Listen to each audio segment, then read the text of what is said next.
Bismillahirrahmanirrahim. Assalamualaikum warahmatullahi wabarakatuh. Perkenalkan, nama saya Rizky Wahyudi. Di sini saya akan memaparkan materi mengenai tentang teknologi komunikasi. Baiklah, untuk mempersingkat waktu, langsung saja masuk ke materinya. Yang pertama itu pengertian teknologi komunikasi. Pengertian teknologi komunikasi adalah proses pertukaran kata, tanda, atau informasi dengan orang lain. Itu dilakukan baik secara verbal maupun non-verbal. Komunikasi kemungkinan kita untuk menyampaikan informasi, kita memahami orang lain karena komunikasi. Komunikasi efektif membuat orang lebih dekat dan bersahabat, maupun komunikasi yang baik merupakan hal yang penting bagi setiap manusia. Komunikasi penting dalam kehidupan pribadi maupun perusahaan. Sedangkan teknologi komunikasi mengacu pada semua alat yang digunakan untuk mengirim, menerima, memproses dan memproses informasi. Selanjutnya yaitu tujuan komunikasi. Tujuan komunikasi menyampaikan informasi, menghibur alat komunikasi, mengelola data, media pembelajaran, mempermudah pekerjaan, pengetahuan, penyampaian data, bisnis, dan lain sebagainya. Selanjutnya itu fungsi teknologi komunikasi. Yang pertama itu memudahkan pekerjaan. Dengan terciptanya teknologi komunikasi, maka setiap individu manusia pasti akan melakukan pekerjaannya dengan semakin mudah. Teknologi komunikasi yang berkembang pesat tampaknya semakin memberi cara yang praktis bagi setiap orang dalam menyelesaikan segala pekerjaannya. Yang kedua, yaitu mempermudah proses transfer data. Kehadiran teknologi komunikasi juga dapat mempermudah Anda dalam melakukan transfer data. Penyaluran data yang berisi informasi bisa jadi lebih cepat dan mudah untuk dilakukan karena adanya bantuan dari teknologi. Transfer data bisa dengan mudah dikirim dari perangkat yang satu dengan perangkat yang lain. Yang ketiga itu manajemen sistem. Pengaturan atau manajemen sistem tentu akan menimbulkan kinerja yang baik bagi para tenaga kerja. Akibatnya sistem yang ada di perusahaan bisa berfungsi dengan baik pula. Untuk mendukung manajemen sistem yang baik ini, maka dibutuhkan bantuan dari teknologi komunikasi yang canggih. Yang keempat itu membawa suatu nilai. Teknologi komunikasi rupanya juga mampu membawa berbagai macam nilai dari berbagai struktur yang ada, mulai dari struktur pada bidang ekonomi dan sosial hingga politik dan selain sebagainya. Seluruh bidang ini memang melibatkan teknologi komunikasi sehingga struktur di dalamnya bisa berfungsi dengan baik. Yang kelima, teknologi smartphone. Teknologi semakin berkembang hingga komunikasi bisa dilakukan dengan menggunakan handphone yang kini berkembang dengan menjadi smartphone. Jika awalnya handphone hanya bisa digunakan untuk berkomunikasi melalui telepon dan SMS saja, kini smartphone bisa digunakan untuk melakukan apapun. Dan terakhir itu teknologi internet. Dengan adanya komputer, maka internet pula mulai bisa digunakan oleh masyarakat Indonesia. Kehadiran internet bisa membantu manusia untuk mendapatkan informasi hingga penghujung dunia. Kini masyarakat bisa menikmati layar internet melalui smartphone yang dimilikinya. Internet bahkan sampai menjadi kebutuhan bagi setiap orang.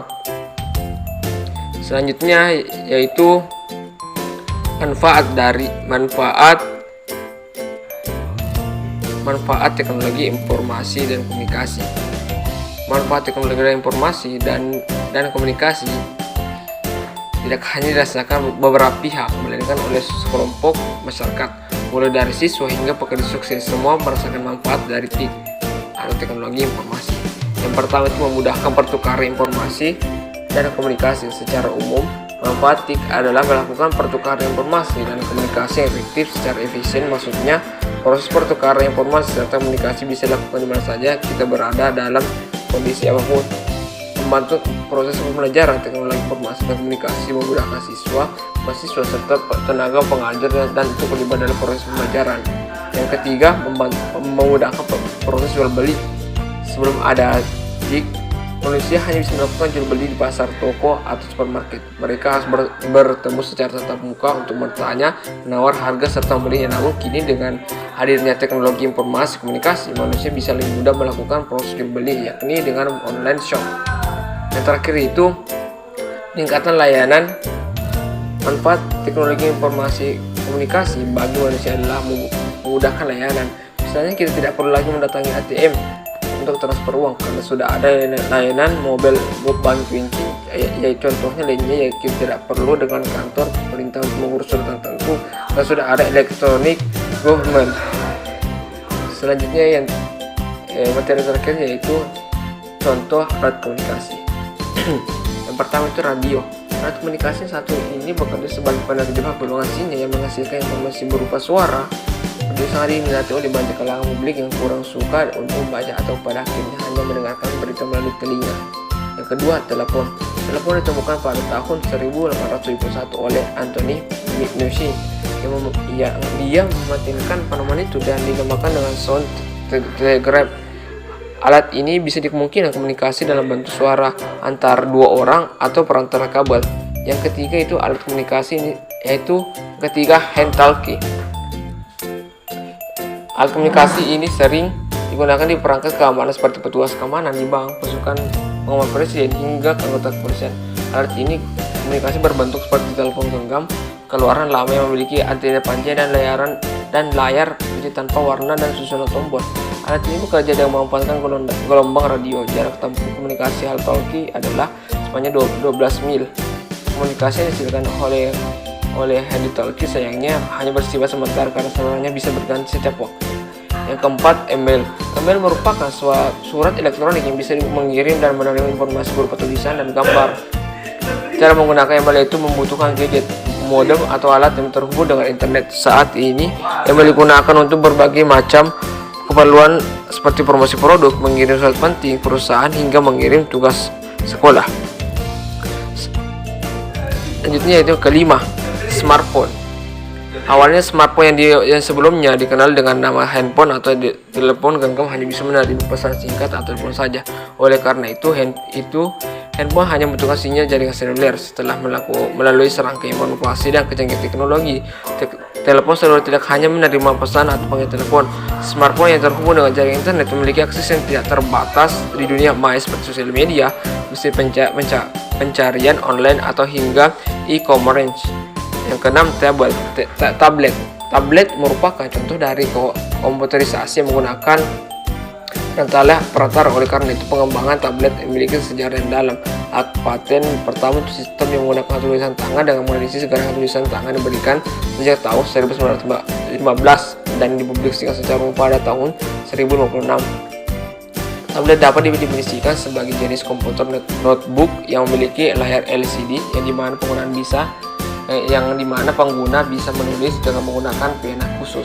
Yang ketujuh, televisi. Televisi mengalami inovasi selama beberapa puluh tahun. Awalnya televisi terdiri dari gambar diam yang ditampilkan berkecepatan tinggi. Dulu, alat ini hanya bisa menampilkan gambar berwarna putih dan hitam. Televisi dikembangkan pada akhir abad ke-19. Pada saat itu konsep pengiriman gambar bergerak menggunakan layar elektronik. Kemudian televisi mengalami perkembangan hingga sekarang. Saat ini televisi sudah bisa ditonton secara streaming atau melalui internet. Selain itu, ukuran dan tampilan televisi semakin besar dan berwarna. Baik, mungkin itu saja materi singkat dari saya. Mohon maaf jika ada saya kesalahan atau waktu saya berbicara, mohon maaf. Mungkin itu saja. Sekian dari saya. Wassalamualaikum.